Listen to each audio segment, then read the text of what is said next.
Alright, good morning mga kababayan ko. Eto ha, prangkahan, diretsahan tayo sa ating mga punto por punto kumbaga.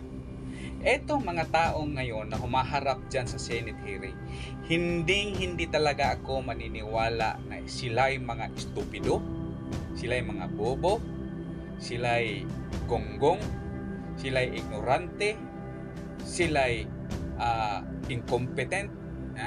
Hindi ako naniniwala na mga ganyan itong mga tao na yan na dyan humaharap sa Senate hearing na yan. Once in their life, laruhin ko once in their lifetime, they were once a bright boy and a smart boy. Just like me. Wink wink. Okay.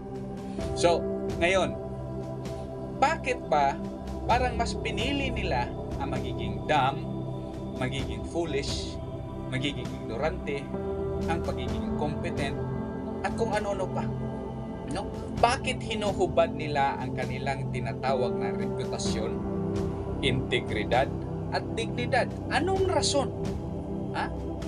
Sa kahaba-haba ng panahon na pinag-aralan ng mga to sa larangan ng batas, pero bakit mas pinili nilang maging bobo? Bakit mas pinili nilang maging ignorante? Bakit mas pinili nila na itabi yung integridad at dignidad at yung reputasyon nila? Nadala nila yung mga apelido ng pamilya nila. Bakit mas pinili nila? Yun yung magandang tanong dyan. Alam nyo ba kung bakit? Ito, isisiwalat ko sa inyo ang rason kung bakit sila ganyan ngayon. Because once in their lifetime, they were smart boy and a bright boy. Pero ngayon, mukhang stupido, mukhang tanga, at sa tingin natin ay mga bobo. Pero hindi yan sila ganyan. Because they were once, yun na nga sinasabi ko, talagang mataas ang mga pinag-aralan yan. Pero bakit mas pinili nila na hubarin yung pagkatao nila, hubarin yung integridad nila, hubarin yung pagkatao nila sa harap nating mga Pilipino? Ang simpleng rason yan ay ganito. Ihahalin tulad ko na lang sa isang utos. Kapag ako'y napakataas na tao, mas mataas pa sa mga posisyon ng mga mga tao dyan na humarap dyan sa Senado, ako yung pinakamataas at ang instruction ko sa iyo, bibigyan kita ng malaking halaga.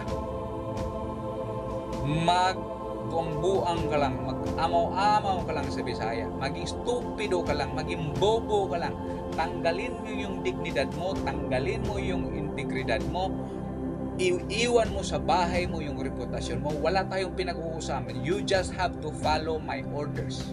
And my orders will be, you will act like a fool.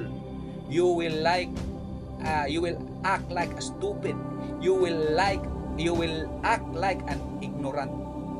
Yun. Kung makakatanggap ka ba naman ng ganyang limpak-limpak na pera, hindi mo gagawin yun? Kasimple. Kahit ako, gagawin ko ang pagiging bobo. Mas madali ang maging bobo. Mas madali ang maging stupido.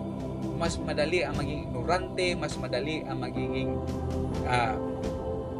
incompetent, kumbaga. Mas madali yun.